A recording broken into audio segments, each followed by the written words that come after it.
আসসালামু আলাইকুম রহমতুল্লাহি আবরকাতুহু। তো দর্শক, আজকে আপনাদের সামনেই নিয়ে হাজির হয়েছি খুব একটা মূল্যবান এক গল্প নিয়ে, যেটা শোনার পর আপনাদের গার পশম শিউরে উঠবেই। তো আজকের গল্পের মেন টপিক হচ্ছে জামিনদার, যে গল্পটা অবশ্যই আপনাদের সবার ভালো লাগবে। তো বেশি না বকে শুরু করছি আজকের গল্প, জামিনদার। হজরত ওমর রাদিয়াল্লাহু তাআলা আনহুর শাসনকালে একদিন দুজন লোক এক বালককে টেনে ধরে নিয়ে আনলো দরবারে। ওমর রাদিয়াল্লাহু তাআলা আনহু তাদের কাছে জানতে চাইলেন যে ব্যাপার কি, কেন তোমরা তাকে এইভাবে টেনে এনেছো। তারা বলল, এই বালক আমাদের পিতাকে হত্যা করেছে। ওমর রাদিয়াল্লাহু তাআলা আনহু বালকটিকে বললেন, তুমি কি সত্যিই তাদের পিতাকে হত্যা করেছ? বালকটি বলল, হ্যাঁ, আমি হত্যা করেছি, তবে তা ছিল দুর্ঘটনাবশত। আমার উটের তাদের বাগানে ঢুকে পড়েছিল, তা দেখে আমার পিতা একটি পাথর ছুঁড়ে মারল, যা উটের চোখে লাগে। আমি দেখতে পাই যে উটটি খুবই কষ্ট পাচ্ছিল, যা দেখে আমি রাগান্বিত হই এবং একটি পাথর নিয়ে তার দিকে ছুঁড়ে মারি। পাথরটি তার মাথায় লাগে এবং সে মারা যায়। উমর রাদিয়াল্লাহু তাআলা আনহু দু ভাইকে বললেন, তোমরা কি এ বালককে ক্ষমা করবে? তারা বলল, না, আমরা তার মৃত্যুদণ্ড চাই। উমর রাদিয়াল্লাহু তাআলা আনহু বালকটির কাছে জানতে চাইলেন, তোমার কি কোনো শেষ ইচ্ছা আছে? বালকটি বলল, আমার আব্বাজান মারা যাওয়ার সময় আমার ছোট ভাইয়ের জন্য কিছু সম্পদ রেখে যান, যা আমি এক জায়গায় লুকিয়ে রেখেছি। আমি 3 দিন সময় চাই, যাতে আমি সেই জিনিসগুলো আমার ভাইকে দিয়ে আসতে পারি। আমার কথা বিশ্বাস করুন। উমর রাদিয়াল্লাহু তাআলা আনহু বলেন, আমি তোমাকে বিশ্বাস করতে পারি যদি তুমি একজন জামিনদার জোগাড় করতে পারো। সে নিশ্চয়তা দেবে যে তুমি আবার ফিরে আসবে।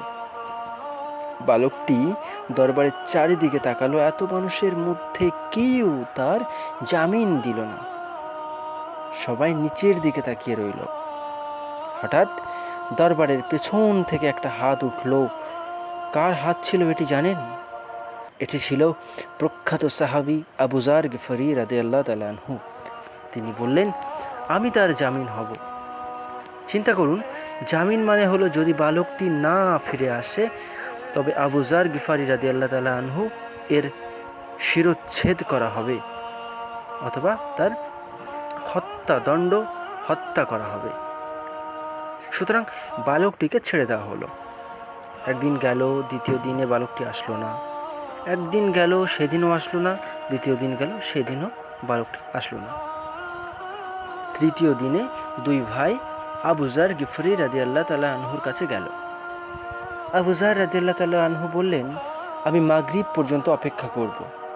মাগরিবের কিছুক্ষণ আগে আবু যার গিফারি রাদিয়াল্লাহু তাআলা আনহু দরবারের দিকে রওনা হলেন। মদিনার লোকজন তার পেছন পেছন যেতে লাগলো। সবাই দেখতে চায় কি ঘটে। আবু যার রাদিয়াল্লাহু তাআলা আনহু একটি বালকের ভুলের কারণে আর জীবন দিচ্ছেন। হঠাৎ আজানের কিছুক্ষণ আগে বালকটি দৌড়ে আসলো। লোকেরা সবাই অবাক হলো। ওমর রাদিয়াল্লাহু তাআলা আনহু বললেন, হে বালক, তুমি কেন ফিরে এসেছো? আমি তো তোমার পিছনে কোনো লোক পাঠাইনি।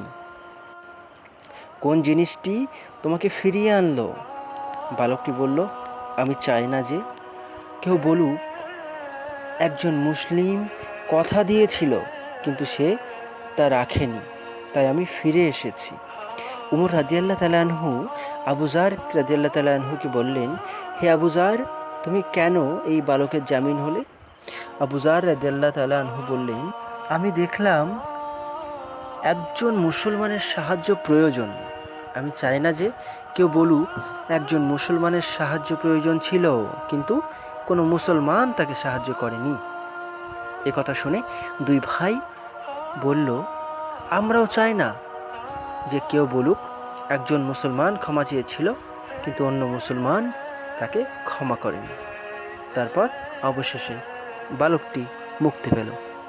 তো কেমন লাগলো আজকের গল্পটি, আজকের ঘটনাটি? অবশ্যই লাইক, কমেন্ট, শেয়ার করে জানাবেন এবং বন্ধুদের কাছে প্রচুর পরিমাণে শেয়ার করবেন।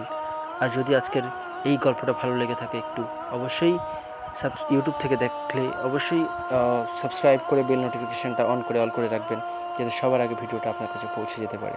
ধন্যবাদ সবাইকে। ততক্ষণ দেখা হচ্ছে নেক্সট কোনো ভিডিওতে। ততক্ষণ নিজের খেয়াল রাখবেন, সুস্থ থাকবেন। আল্লাহ আপনাদের নেক হায়াত দারাজ করুক। আমিন।